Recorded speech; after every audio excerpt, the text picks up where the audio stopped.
Assalamualaikum warahmatullahi wabarakatuh. Perkenalkan, nama saya Dewi Pratiwi, nomor NPM 101203884. Kelas C9 akan mempresentasikan materi hukum teknologi dan informatika untuk memenuhi tugas evaluasi akhir semester mata kuliah hukum bisnis. Pembahasan yang akan saya bahas dalam materi ini yaitu yang pertama adalah tujuan dari teknologi informasi, yang kedua fungsi dari teknologi informasi, yang ketiga adalah manfaat dari fungsi teknologi dan informasi.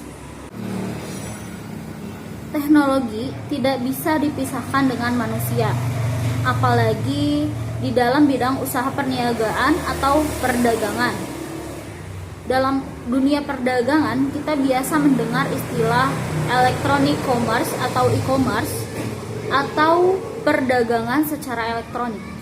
Electronic commerce adalah perdagangan yang dilakukan dengan memanfaatkan jaringan telekomunikasi, terutama internet, yang memungkinkan pelaku usaha atau organisasi berada pada jarak yang dapat saling berkomunikasi dengan biaya yang terjangkau. Kemudian, solusi yang dilakukan oleh pemerintah dalam rangka memberikan payung hukum ruang cyber dengan mengesahkan Undang-Undang Informasi dan Transaksi Elektronik Nomor 11 Tahun 2008 tentang Informasi Teknologi Elektronik pada tanggal 21 April 2008 atau disingkat dengan Undang-Undang ITE. Kemudian selanjutnya, tujuan dari teknologi informasi ini yang pertama yaitu memberikan kepastian hukum dan perlindungan hukum bagi para pelaku sektor e-commerce. Yang kedua, tujuan yang kedua yaitu menyelesaikan masalah, menumbuhkan kreativitas, meningkatkan efektivitas dan efisiensi di dalam melaksanakan suatu pekerjaan. Kemudian selanjutnya, fungsi dari teknologi informasi. Yang pertama, menangkap atau capture, yaitu melakukan atau melaksanakan capture terhadap data dan informasi. Kemudian fungsi teknologi informasi yang kedua yaitu menyimpan storage, menyimpan data atau informasi dalam bentuk media untuk kepentingan lain seperti disket, hard disk, compact disk, dan lainnya. Kemudian fungsi teknologi informasi yang ketiga yaitu mengolah atau processing. Fungsi mengolah pada teknologi informasi adalah memproses data yang diterima untuk menjadikan suatu informasi.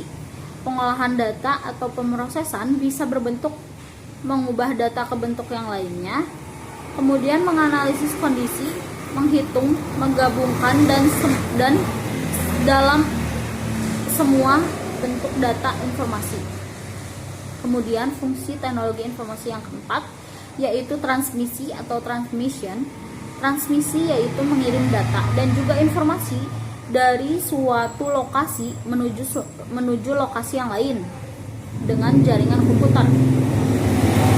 Fungsi teknologi informasi yang kelima yaitu mencari kembali atau retrieval adalah melaksanakan penelusuran untuk memperoleh kembali atau menyalin data dan informasi yang sudah disimpan. Kemudian fungsi teknologi informasi yang keenam yaitu menghasilkan atau generation adalah mengorganisasi data dan informasi ke dalam bentuk yang lebih bermanfaat. Kemudian selanjutnya adalah manfaat teknologi informasi. Manfaat yang pertama yaitu untuk pendidikan. Dengan adanya teknologi informasi di dunia pendidikan, terutama komputer, membuat siswa lebih efektif dalam belajar. Kemudian manfaat teknologi informasi selanjutnya untuk industri dan manufaktur. Teknologi informasi dapat membantu membuat rancangan desain sebuah produk yang akan dikeluarkan pada industri, serta bisa mengontrol mesin produksi dengan kecepatan yang baik. Kemudian manfaat teknologi informasi selanjutnya untuk bisnis dan perbankan. Dengan teknologi informasi ini bisa membantu dalam transaksi, menyimpan berkas yang dengan lebih aman, dan sistem perbankan yang lebih maju. Kemudian manfaat teknologi informasi lainnya untuk kedokteran, untuk teknik dan pengetahuan, kemudian untuk militer dan teknologi informasi dengan teknologi informasi yang lebih maju. Kemudian untuk pemerintahan, teknologi informasi ini dapat diaplikasikan dalam mengolah suatu data dan informasi yang ditujukan kepada masyarakat, bisa meningkatkan hubungan antara pemerintah dengan masyarakat. Kemudian manfaat teknologi informasi selanjutnya untuk hiburan dan permainan. Teknologi komputer bisa digunakan untuk membuat animasi, periklanan, desain grafis, dan juga audiovisual supaya lebih menarik.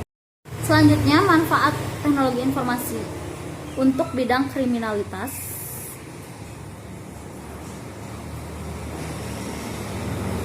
Teknologi bisa membuat mudah aparat dalam menyelesaikan permasalahan dan bisa dengan mudah terdeteksinya pelanggaran demi pelanggaran lalu lintas dan sidik jari.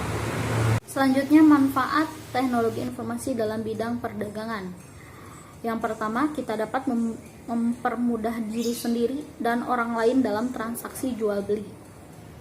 Kemudian manfaat yang kedua adalah hemat modal, hemat biaya, karena tidak perlu lagi mendirikan sebuah bangunan untuk dijadikan toko.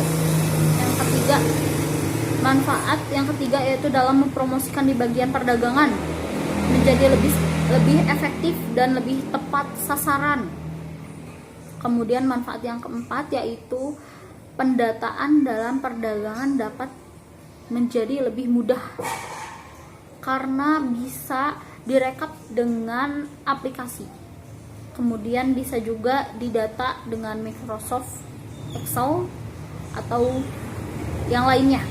Kemudian manfaat yang kelima yaitu transaksi pembayaran yang mempermudah pembeli, misalnya dengan menggunakan QR code, kemudian transfer atau menggunakan e-wallet yang tersedia. Kemudian manfaat yang keenam yaitu target pemasaran dalam perdagangan yang sangat luas dan mempermudah dalam menyimpan data-data penjualan, dana pembelian. Mungkin sekian yang dapat saya sampaikan. Mohon maaf apabila banyak kesalahan. Wassalamualaikum warahmatullahi wabarakatuh.